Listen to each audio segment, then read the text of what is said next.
નસીબની કૃપા અને બેરહેમી પર કેટલા લેખકો અને કેટલાય ફિલોસોફર્સે કેટલું બધું લખ્યું છે.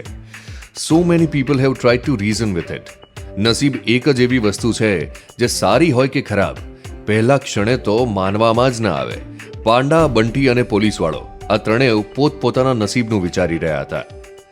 હજુ આ ગાંજાનો દોડો પોલીસના હાથમાં જ હતો અને લગભગ 5 મિનિટથી પાંડા અને બંટી ચૂપ ઊભા હતા. અબે બોલને સાલા, બોલને, આ ક્યાંથી આવ્યું, બોલ. પોલીસવાળો ગળું ફાડીને બોલ્યો. પાંડાએ પોલીસની સામે હાથ જોડીને કહ્યું, સર, અમને માફ કરી દો. આ બંટી છે ને અમારો ડ્રાઈવર, એને હું કેટલી ટાઈમ સમજાવું છું કે આ બધું બંધ કરી દે. એને વર્ષોથી માલ ફૂંકવાની લત લાગી ગયેલી છે સર. બિચારાના ખિસ્સામાંથી પડી ગયું હશે સાહેબ. તમે એની મજબૂરી સમજીને એને માફ કરી દો ને સર પ્લીઝ. હું પણ માફી માંગુ છું. તમને જો એવું લાગ્યું હોય તો મેં તમારાથી કંઈ છુપાડ્યું હોય તો એટલે. પોલીસવાળો હજુ પણ ડાઉટ અને ગુસ્સામાં જ હતો અને પાંડાનો આવો શાંત અને રિસ્પેક્ટફુલ અપ્રોચ જોઈને એ થોડો સરપ્રાઇઝડ હતો. એ બધી સ્ટોરી છે ને તું પોલીસ સ્ટેશનમાં જઈને કરજે. પોલીસે પાંડાને પગ પર હલકેથી દંડો મારતા કહ્યું, સર હું શું કહું છું, મેં તમને સાચે સાચું કહી દીધું.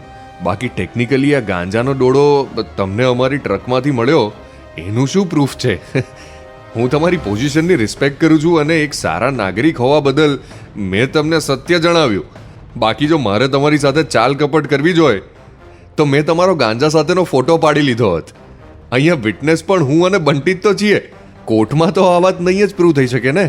પ્લીઝ સર, અમને જવા દો. આ મારો રોજનો રસ્તો છે. હું ક્યાંય ભાગી નથી જવાનો. હાલો, મારો નંબર પણ રાખી લો તમે, પણ અમને જવા દો પ્લીઝ.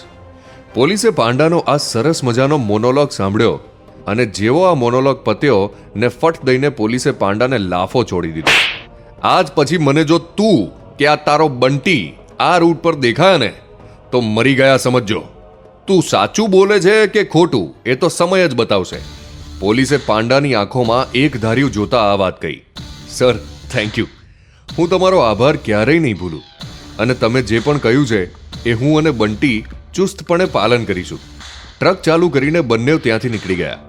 પાંડા પોતાના લાલ થઈ ગયા ગાલને પંપાડી રહ્યો હતો. ટોપા, આવું થાય સમજ્યો? મારા માથે બધું ઢોળવા ગયો એમાં કેવો સરસ મજાનો લાફો પડી ગયો. બંટીએ પાંડાને કહ્યું, અબે ચરકટ, તારા માથે ના ફોડ્યું હોત ને તો અત્યારે આપણે સેન્ટ્રલ જેલના રસ્તામાં હોત. 600 રૂપિયામાં પત્યું એમ કે ને, ઉપરથી તારા માટે લાફો પણ ખાધો. બંટી પાંડાને સાંભળીને ખૂબ હસ્યો. ટેન્શનનો જે માહોલ બની ગયો હતો ને, બંટીના હસવાથી એ તૂટી ગયો. પાંડાને ઉતારી બંટી એના રસ્તે અને પાંડા એના. 50 કિલો માલ સિક્યોર થઈ ગયો હતો. પાંડાને આ ડિલિવરી સક્સેસફુલ કરવા માટે સારા એવા પૈસા પણ મળવાના હતા. યાર, હવે આટલી બધી કેશ હું ક્યાં મૂકીશ? આવું વિચારતા વિચારતા જ પાંડા રઘુને મળવા માટે નીકળ્યો. રઘુ પાંડાને કેશમાં પેમેન્ટ કરવાનો હતો, 25 લાખ રૂપિયા. પોતાના પેડલિંગ કરિયરમાં પાંડાએ બહુ કેશ જોઈ હતી, પણ એને પહેલા ક્યારેય આટલી બધી કેશ એક સામટી નથી મળી. પહેલી વાર આટલો બધો માલ મંગાવ્યો હતો આ લોકોએ. પાંડાના મગજમાં એક ડાઉટ પણ હતો કે આટલા બધા માલનું રઘુ કરવાનો છે શું? રઘુના મિત્રના લગ્ન છે એ વાત ખબર છે, એ બરાબર, પણ 50 કિલો? રઘુ પોતે માલ વેચવાનું ચાલુ કરે છે કે શું? આ એની કોઈ ઇન્ટરનેશનલ ડીલ હશે? આ બધા સવાલો પાંડાના મગજમાં પૂરા થાય એ પહેલા પાંડા રઘુના ઘરે પહોંચી ગયો. રઘુના હાઉસકીપરે પાંડાને લોબીમાં વેઇટ કરવાનું કહ્યું. 15 મિનિટ પછી રઘુ એના મહેલ જેવા ઘરના એક રૂમમાંથી બહાર નીકળ્યો. પાંડા એને દૂરથી જોઈ રહ્યો હતો. રઘુ સાથે બીજા 2 લોકો હતા, બંને ફોરેનર્સ. રઘુએ ફોરેનર્સને સી ઓફ કર્યા અને લોબી તરફ આવ્યો. પાંડાને મળીને રઘુ ભેટી પડ્યો. Congrats bro, V નેલ્ડ it. અબ મજા આયેગા ના બીડુ.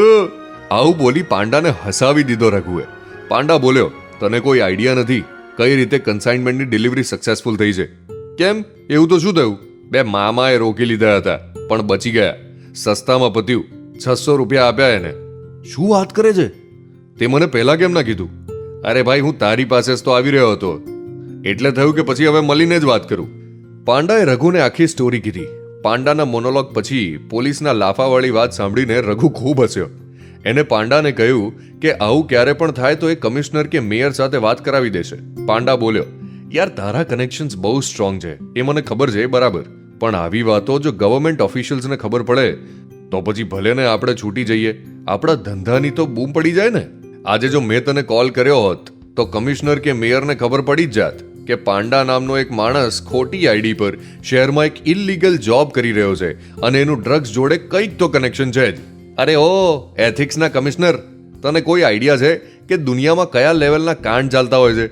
પૈસો છે ને, પૈસો એ દુનિયાનો સૌથી શાતિર ડ્રગ છે. ક્યારેક જો હું બહુ જ પી ગયો હોઈશ ને ત્યારે થોડી ડિટેલમાં આપણે શહેરના અને દેશના પોલિટિક્સ અને પાવરના સ્ટ્રક્ચરની વાત કરીશું.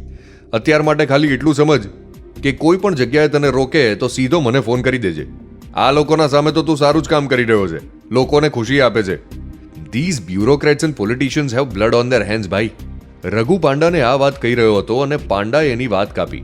અરે માલથી યાદ આવ્યું કે મને એમ કે આવા કયા હેવાન છે જે 50 કિલો માલ એક જ લગનમાં 7-8 દિવસમાં જ ફૂંકી જશે? બે કોઈ નવી ચેનલ ચાલુ કરવાનો ઈરાદો છે કે શું? અરે ના ભાઈ ના, કોઈ હેવાન નથી. પણ હા, હમણાં જે લોકોને મેં સી ઓફ કર્યા ને એ જર્મનીથી આવ્યા હતા. એ લોકોનું એમ્સ્ટરડેમમાં એક સ્પિરિચ્યુઅલ હિલિંગ વાળી જગ્યા છે. પ્રોપર ઇન્સ્ટિટ્યૂટ બનાવી રહ્યા છે એ લોકો. ત્યાં આવા સાયકેડેલિક રિટ્રીટમેન્ટ્સ થાય જેમાં લોકોને માલ તો જોઈએ જ. પાંડાને સવાલ થયો, 1 મિનિટ, એમ્સ્ટરડેમમાં તો માલ લીગલ છે, એના માટે અહીંયાથી કેમ માલ લઈ જાય લોકો? રઘુ જવાબ આપતા બોલ્યો, એમ્સ્ટરડેમમાં માલ ફૂંકવું અને વેચવું લીગલ છે, પણ ઉગાડવા પર બહુ રિસ્ટ્રિક્શન્સ છે. એટલે આ બે બહુ વેટરન સ્મગલર્સ છે જેમને શિપિંગ ઇન્ડસ્ટ્રીમાં ખૂબ પૈસો બનાવ્યો છે અને હવે બ્લેકનું વ્હાઇટ કરશે ગ્રીનની મદદથી. ઓ એવું છે બે, આ તો આખી સિસ્ટમ બહુ મોટી થઈ જશે યાર રઘુ. આ લેવલ પર પેડલિંગ નતું કરવું મારે. આપણા શહેરમાં જાણીતા લોકોમાં કરીએ તો સારું. પાંડાએ ચિંતા વ્યક્ત કરી. અરે તું ટેન્શન નહીં લે ને ભાઈ, તારે ટેન્શન ખાલી એક જ વસ્તુનું લેવાનું છે, એટલે કે તારા ઓફિસના ગોડાઉનનું. બાકી બધું હું મસ્ત સેટ કરી લઈશ. પાંડાએ આગળ વાત કરી. મને હજુ પણ આ વાતનું થોડું ટેન્શન રહે છે. જોઈએ કેવું રહે છે. પણ એવું થાય છે કે આવા મોટા ઓર્ડર્સ માટે હું તને મારા સોર્सेस જોડે ડિરેક્ટલી વાત કરાવી દઉં, પણ પછી દર વખતનું ટેન્શન નહીં. રઘુ, ઓથોરિટીઝને એક ટાઈમે તમારા ધંધા ખબર હોય ને તો ચાલે પાંડા, પણ તમારા સોર્સને જો તમારા વિશે ખબર પડવા માંડીને તો થોડી મુશ્કેલી થઈ શકે. પાંડા, હજુ તો આપણે જોઈન્ટ પીધો પણ નથી. શું બોલે છે તું? આ સમજ્યો નહીં હું?